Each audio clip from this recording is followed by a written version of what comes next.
அரசனுக்கு போர் வேணும்னு ஆசை. அதனால் ஆண்கள் அன்பாக இருந்தால் அவங்களோட அந்த ஆவேசமும் வன்முறையும் குறைஞ்சிடும்னு அவர் நினச்சாரு.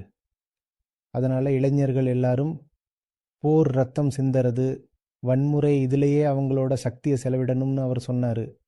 ஆனால் செயின்ட் வேலண்டைன் இது சரியில்லைன்னு நினச்சாரு. அதனால் உண்மையாகவே காதலிக்கிற ஜோடிகள் அவர் பார்க்குறப்போ அவங்களுக்கு கல்யாணம் பண்ணி வைப்பார். ஒரு மனிதன் இன்னொரு மனிதனுக்கு எதிராக நிற்கிறத அவர் விரும்பலை. அதனால் அவர் கைது செய்யப்பட்டு ஜெயிலில் அடைக்கப்படுறாரு.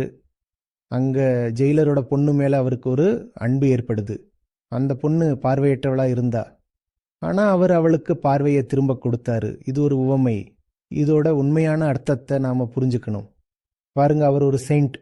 அவர் சாதாரணமான காதலன் இல்லை. அவர் அவளுக்கு பார்வை கொடுத்தாரு அப்படின்னு சொல்கிறதுக்கு என்ன அர்த்தம்னா, அவர் அந்த பொன்னை இயேசுவோட மார்க்கத்துக்குள்ளே கொண்டு வந்து அந்த ஞானத்தை அவளுக்கு கொடுத்தாரு. அந்த விதத்தில் தான் அவர் பார்வை கொடுத்தாரு. அவருக்கு மரண தண்டனை கொடுக்கறதுக்கு முன்னாடி அவர் அந்த பொண்ணுக்கு ஒரு கடிதம் எழுதினார். அதில் யோர் வேலண்டைன் அப்படின்னு கையெழுத்து போட்டார். ஒருத்தர் தன்னை ஒருத்தரோட வேலண்டைனாக அறிவிச்சுக்கிட்ட முதல் கடிதம் அதுதான். பூக்களால் அலங்கரிக்கப்பட்ட அவரோட மண்டையோட்டு எலும்பு இன்னும் ரோமில் வைக்கப்பட்டிருக்கு. எனக்கு உண்மையாகவே செயின்ட் வேலண்டைனா ரொம்ப ரொம்ப பிடிக்கும்.